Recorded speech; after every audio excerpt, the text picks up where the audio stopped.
ध्येय education foundation ध्येय प्रकाशन अकॅडमी मध्ये आपल्या सर्वांचं सहर्ष स्वागत आहे। तर आज आपण येऊया बुद्धिमत्तेतील बघा बुद्धिमत्ता हा विषय आणि त्याच्यामधील चिन्हमाला व माहिती आकलन हा घटक।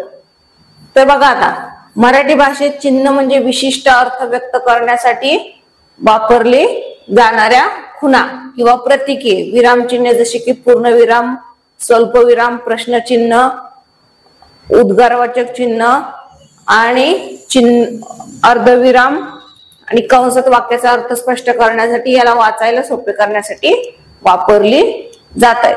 तर बघा आता विराम चिन्हे कोणती कोणती आहेत? विराम म्हणजे आराम। काय?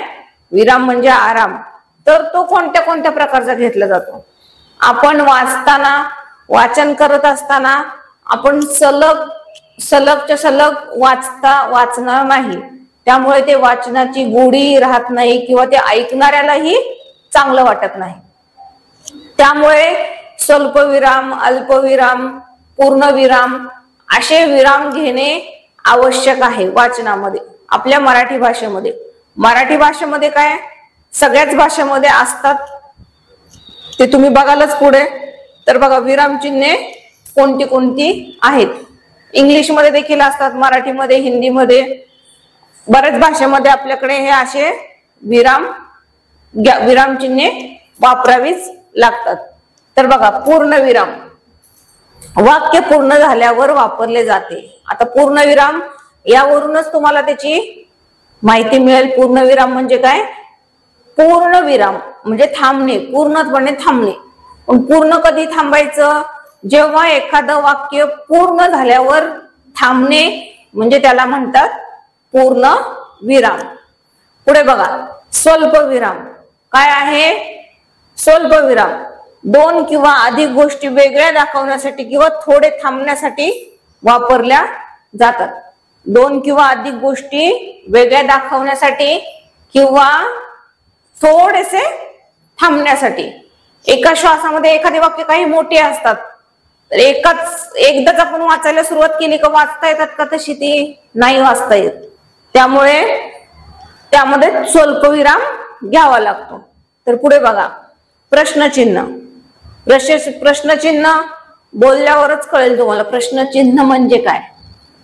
एखादा प्रश्न विचारल्यानंतर वाक्याच्या शेवटी जे चिन्ह देतात असे बघा, याला काय म्हणतात? प्रश्नचिन्ह म्हणतात। काय म्हणतात? प्रश्नचिन्ह। पुढे बघा आता माहिती आकलन। जी आपल्याकडे माहिती आहे, जी आपण माहिती बघतो, त्याचं आकलन कशा प्रकारे करायचं? माहिती आकलन म्हणजे दिलेल्या माहितीचे योग्य आकलन करून त्या आधारे प्रश्नांची उत्तरे देण्याची क्षमता होय। जी माहिती दिलेली आहे त्याच्या आधारेच प्रश्नांची उत्तरे तो नीट समजून घेऊन आपल्याला त्याच्या आधारे प्रश्नांची उत्तरं देता आली पाहिजेत। यात आकृत्या, संख्या, चिन्हे किंवा शब्दांच्या स्वरूपात माहिती दिली जाते आणि विद्यार्थ्यांना ती समजून घेऊन त्यावर आधारित प्रश्नांची उत्तरे द्यावी लागतात। बघा आता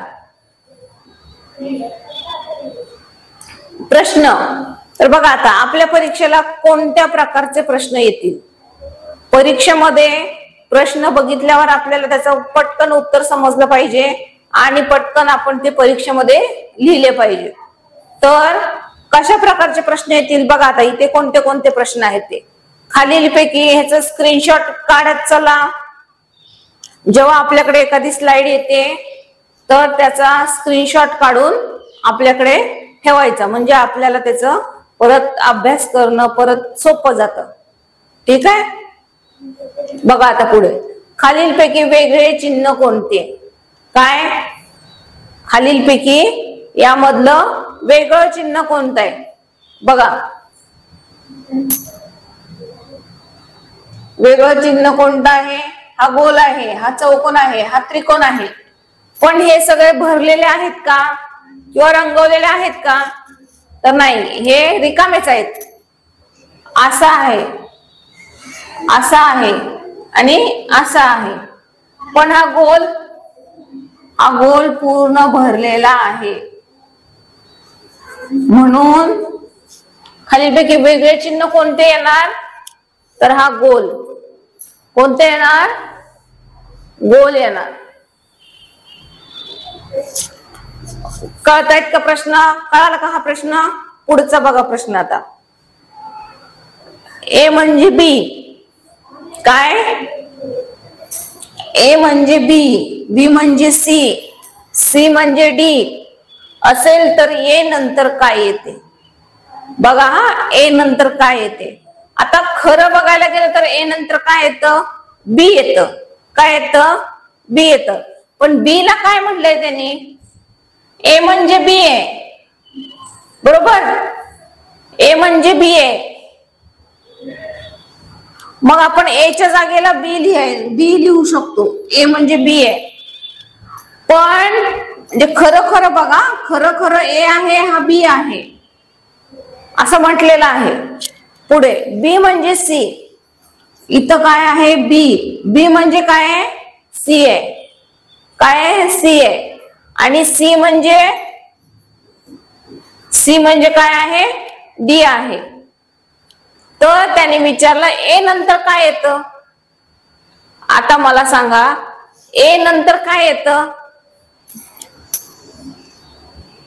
ही ओरिजिनल एबीसीडी आणि हे त्यांनी हे खालचे म्हणजे त्यांनी सांगितलेले, तर त्यांनी सांगितलेलेच आपल्याला घ्यावे लागणार. खरं बघायला गेलं तर ए नंतर बी येतं, पण आपण कसं डायरेक्ट बी लिहू शकतो का? ए नंतर काय येतं तसं डायरेक्ट लिहिता येणार नाही. मग ए नंतर काय येणार? बी ला आपल्याला काय मानायला सांगितलंय? बी म्हणजे काय हे आधी समजून घ्यायचं. बी म्हणजे काय? बी कोणाला म्हटलंय? त्याला म्हणायचं बी. त्यांनी सांगितलं त्याला बी म्हणा.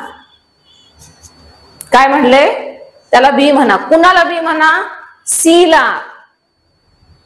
कुणाला बी म्हणायला सांगितलंय? सी ला. सी ला तुम्ही बी म्हणा. म्हणजे ए नंतर काय येणार? सी येणार. त्याचं नावच बदलून टाकलं. एचं नाव त्यांनी बी ठेवलं असं समजा. एचं नाव बी ठेवलं, बीचं नाव सी ठेवलं आणि सीचं नाव डी ठेवलं. समजलं का आता? म्हणजे ए नंतर काय येणार? येणार तर बी, पण बीचं नाव आपण बदलून काय ठेवलंय? सी. त्यामुळे बी नंतर काय येणार? सी येणार.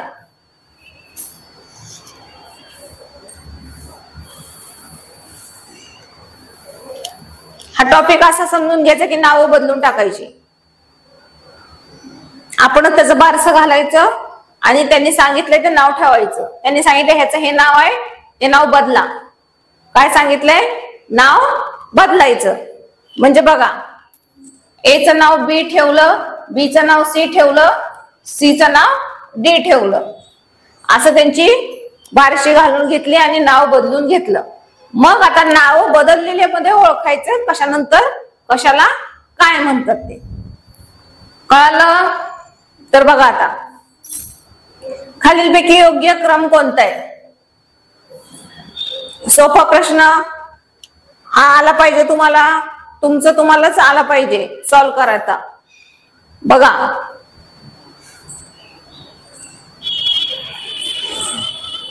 दोन 4 6 8 10 1 3 5 7 9 5 4 3 2 1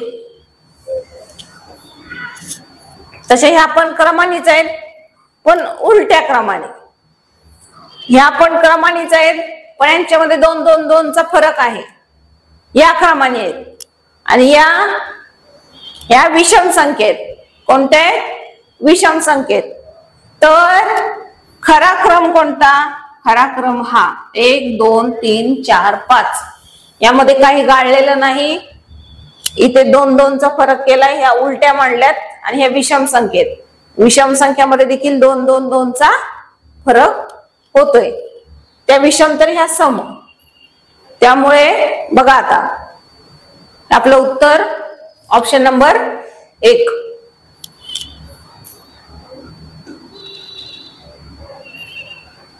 बघा, सांकेतिक भाषा काय आहे?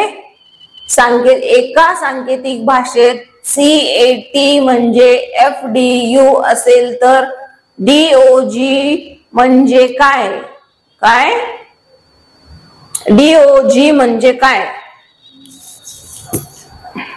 बघा आता कसं कसं आहे ते. CAT कॅट ला काय बनवलं त्यांनी? CAT कॅट ला FDU बनवलं. बघा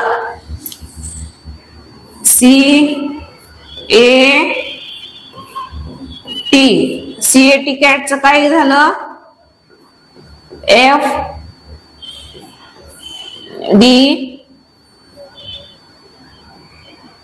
FDU काय झालं? FDU कसं कसं झालं ते बघा आता. F चा C झाला, A चा D झाला आणि T चा U झाला. काय झालं? F चा का T चा काय झाला? U झाला. बघा C आणि F चा काय संबंध लावला? ABCD लिहिते मी इथे बघा, इथेच लिहिते.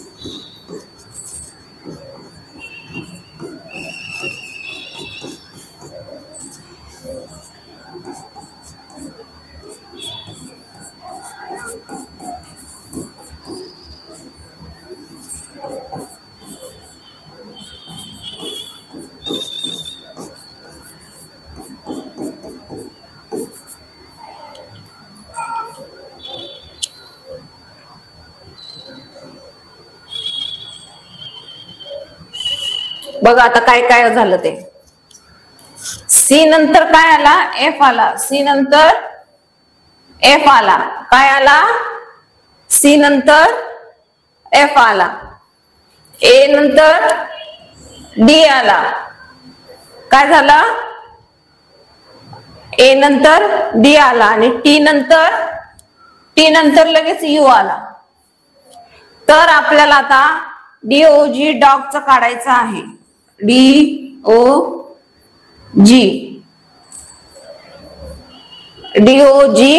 काढायचं आहे आपल्याला. बघा D नंतर काय येणार? O नंतर काय येणार?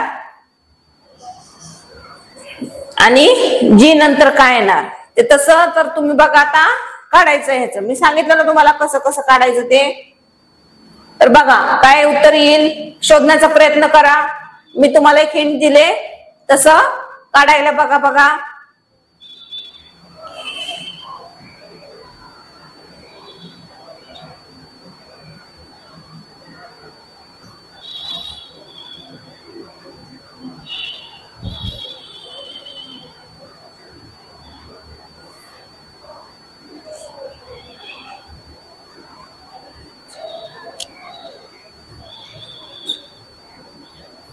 बघा जमतंय का? हे सॉल्व करायचा प्रयत्न करायचंय तुम्हीच. हा बघा आता मी तुम्हाला हिंट दिली कसं सॉल्व करायचं ते. यानंतर तुम्हीच सॉल्व करायचं आहे हे. बघा पुढे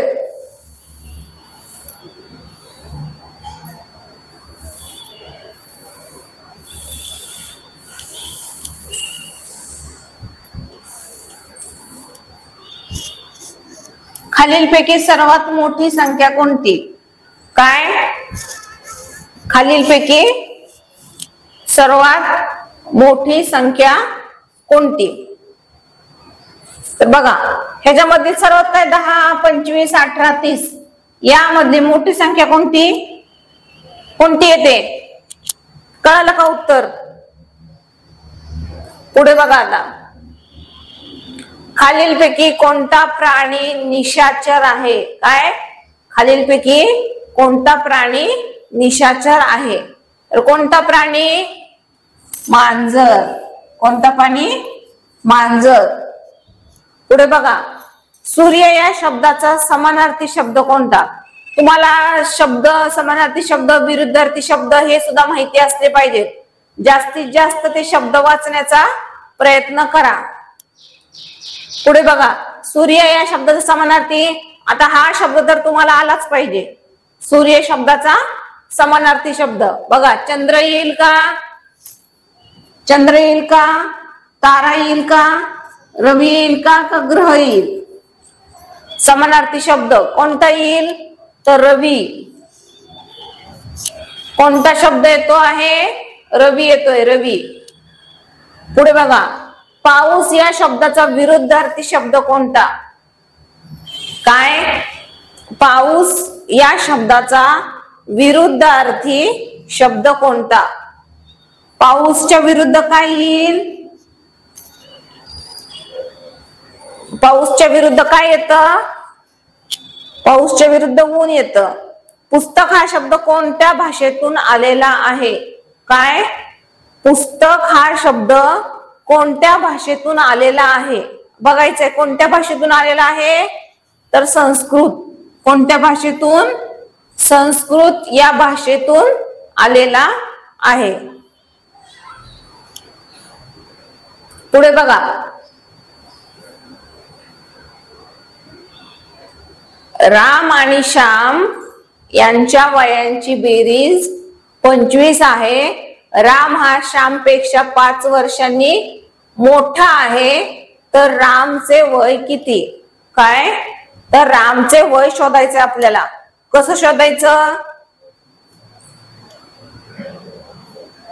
बघा बरं कसं शोधता येईल.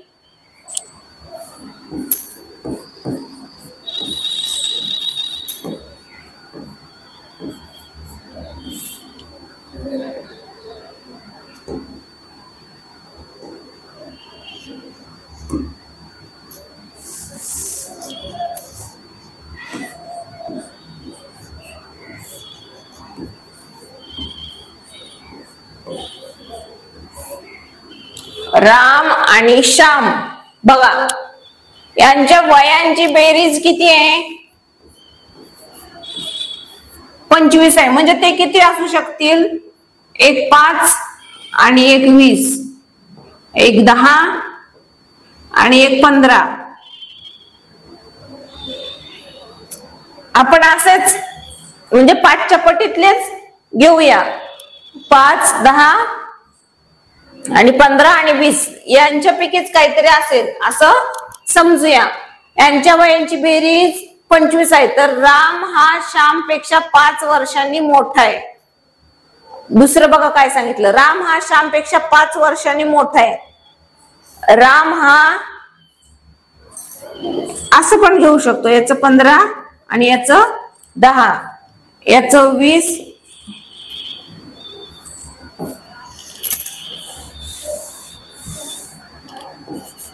याचं 20 आणि याचं 5.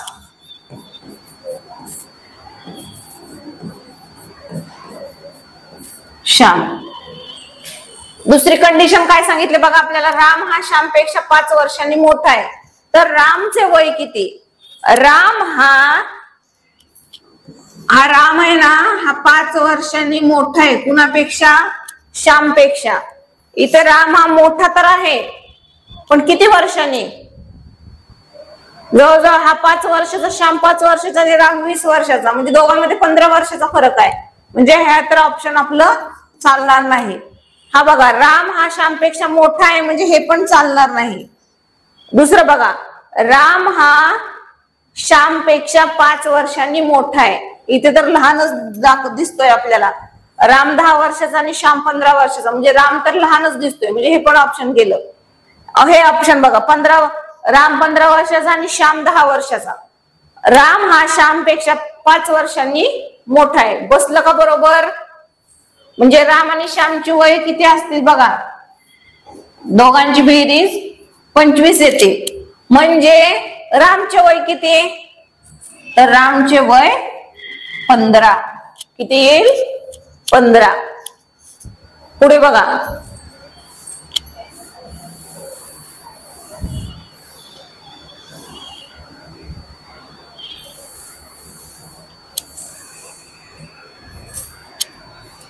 पुढे बघा आता, पाणी या शब्दाचा योग्य क्रम ओळखायचा आहे. हा तर किती सोपा प्रश्न आहे. ओळखणार का तुमचं तुम्हीच मग?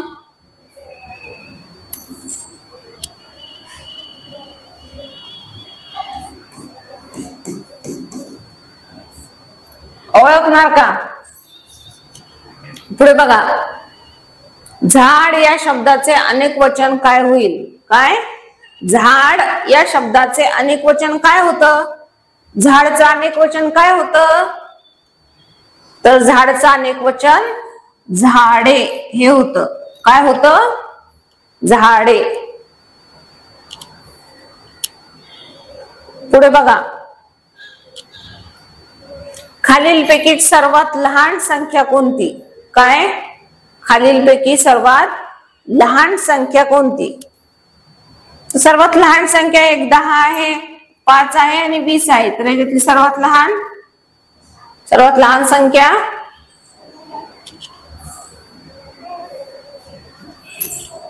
1. पुढे बघा, सूर्य कोणत्या दिशेला उगवतो? बघा, सूर्य कोणत्या दिशेला उगवतो? पूर्वेला.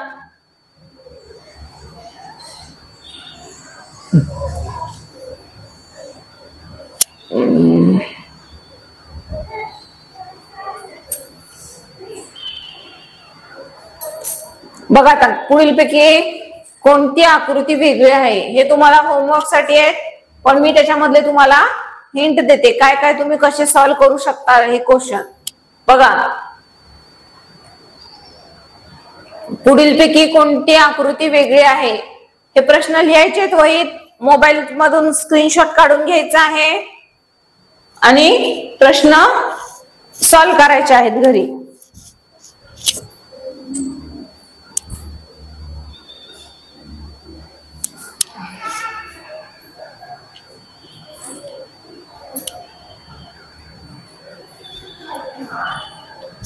बघा, पुढीलपैकी कोणती आकृती वेगळी आहे? काय? कोणती आकृती वेगळी आहे? बघा, हे सेमच आहे, हे सेमच आहे, हे सेमच आहे. आपली वेगळी आकृती, ह्याच्यामध्ये एक चौकोन आहे, एक गोल आहे आणि एक त्रिकोण आहे, म्हणजे हेच वेगळं येईल.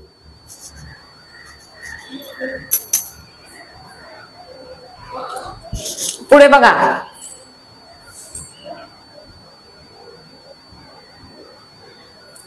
A1, B2, C3, Z26.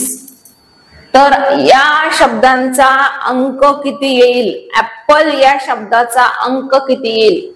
Apple.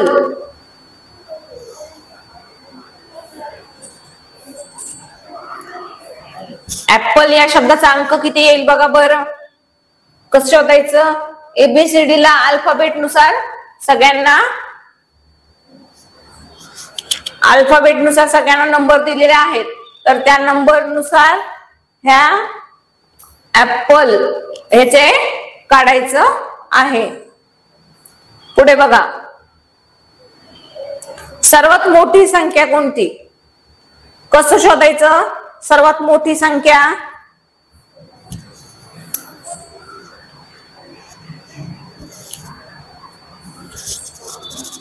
बघा, ट्राय करा. 15 अधिक 7 सगळ्यात मोठी संख्या. सगळ्यांची बेरीज करा आणि मोठी कोणती आहे ते बघा. जमेल का तुम्हाला? हे असं करणं जमेल का तुम्हाला? चला पुढं.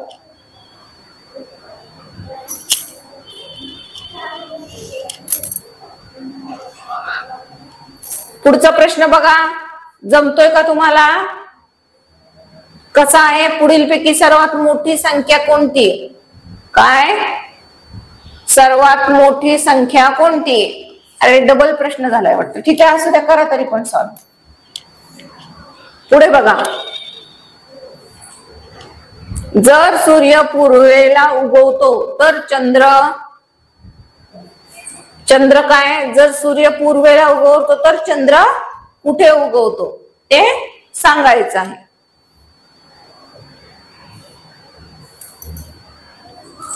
बघा, आता पुढचा प्रश्न, जर एका रांगेत 11 मुले असतील, किती असतील? 11.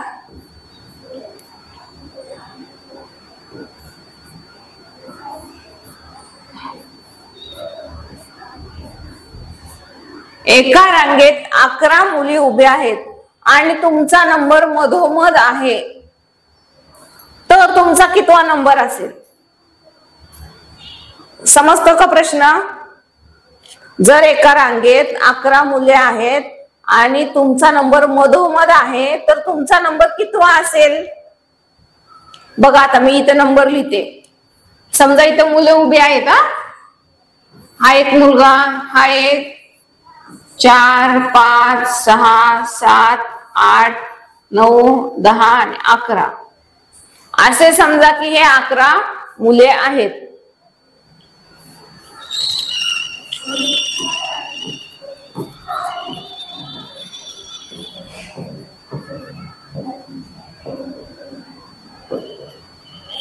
अकरा मुले आहेत आणि याच्यामधलं आपल्याला कोणतं, आपण कुठे उभा आहोत? मधोमध. मधोमध म्हणजे काय? हे इकडून 1 2 3 4 5 गेले आणि इकडून 1 2 3 4 5 गेले. मधोमध. मधोमध म्हणजे कळालं का कुठे?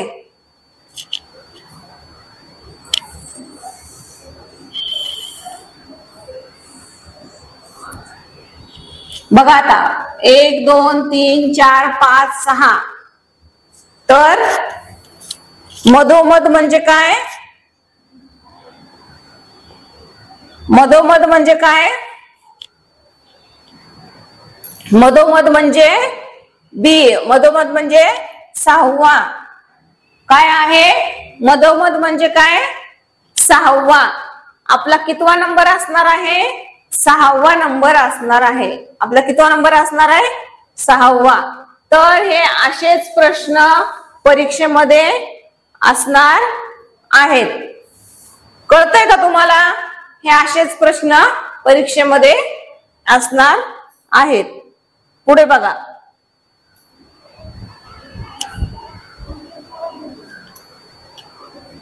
पुढचा प्रश्न काय दिसतोय का नाही तुम्हाला? बघा आता दिसतोय का?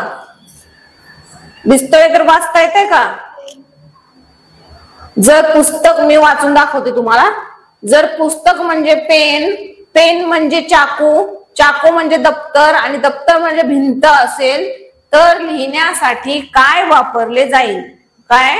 तर लिहिण्यासाठी काय वापरले जाईल?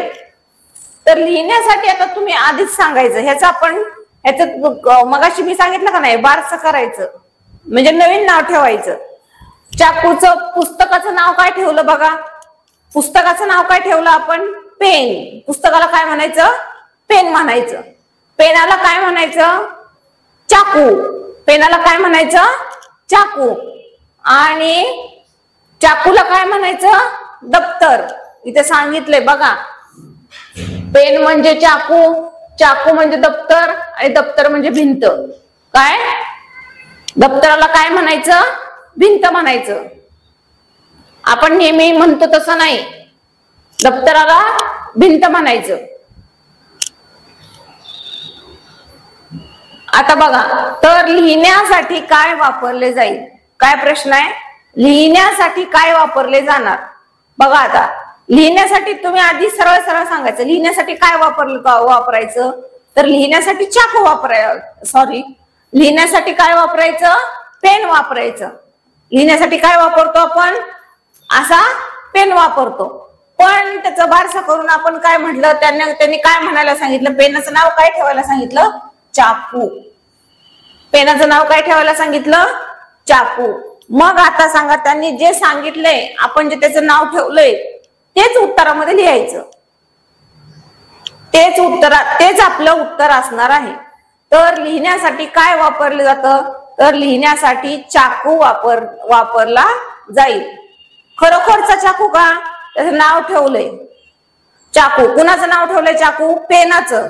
लिहिण्यासाठी पेन वापरला जातो, पण त्याचं नाव वेगळं ठेवलं, आता चाकू ठेवलंय म्हणून म्हणायचं लिहिण्यासाठी चाकू वापरला जातो. तर आपलं उत्तर असणार आहे ऑप्शन नंबर सी, चाकू. समजतंय का तुम्हाला? हे समजतंय का? पुढे सूर्य पूर्वेला उगवतो तर चंद्र कोणत्या दिशेला उगवतो? तर चंद्र पश्चिमेला उगवतो आणि पूर्वेला मावळतो. पुढे बघा,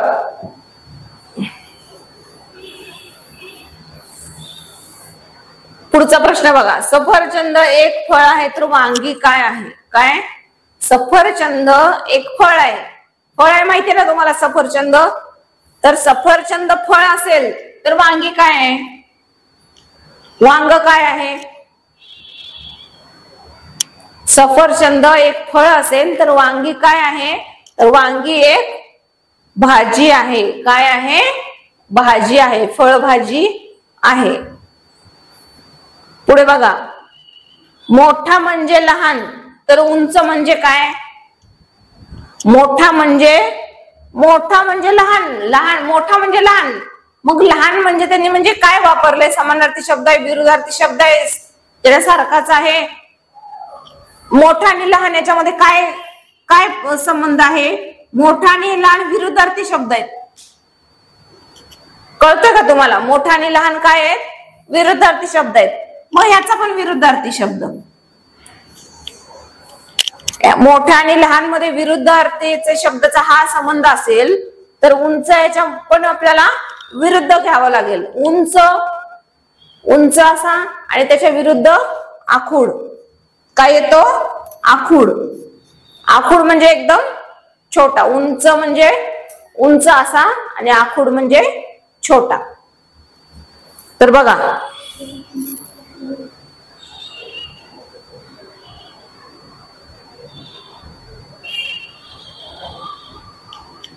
तर बघा, आज आपण काय काय शिकलो? एकदा पूर्ण रिव्हिजन. चिन्हमाला व माहिती आकलन. काय शिकलो? चिन्हमाला व माहिती आकलन. या सगळ्याचे स्क्रीनशॉट काढून घ्यायचे आहेत. सगळ्याचे काय स्क्रीनशॉट काढून घ्यायचे आहेत. एक एक मी स्लाइड पुढे करेन, त्याचा सगळ्यांनी स्क्रीनशॉट काढून घ्यायचा आहे.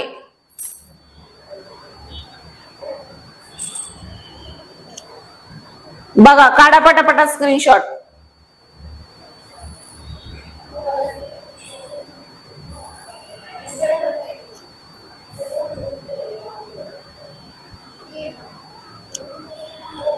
बघा पुढचे प्रश्न.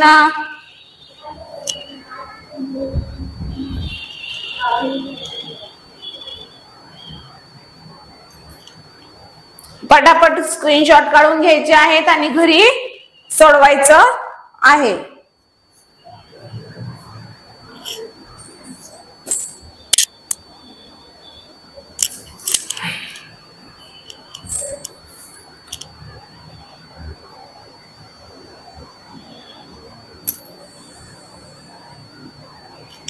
समजलेत का हे सगळे प्रश्नांची उत्तर कशी काढायची ते?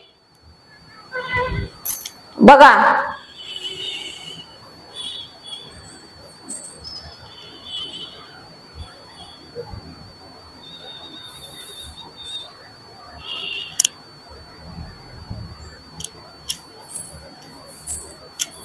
ओके. तर आज आपला बुद्धिमत्तेतील चिन्हमाला व चिन्हांचं आणि संख्यांचं तर माहितीचे आकलन, तर हा घटक आज आपला संपलेला आहे. ओके, थँक्यू, धन्यवाद.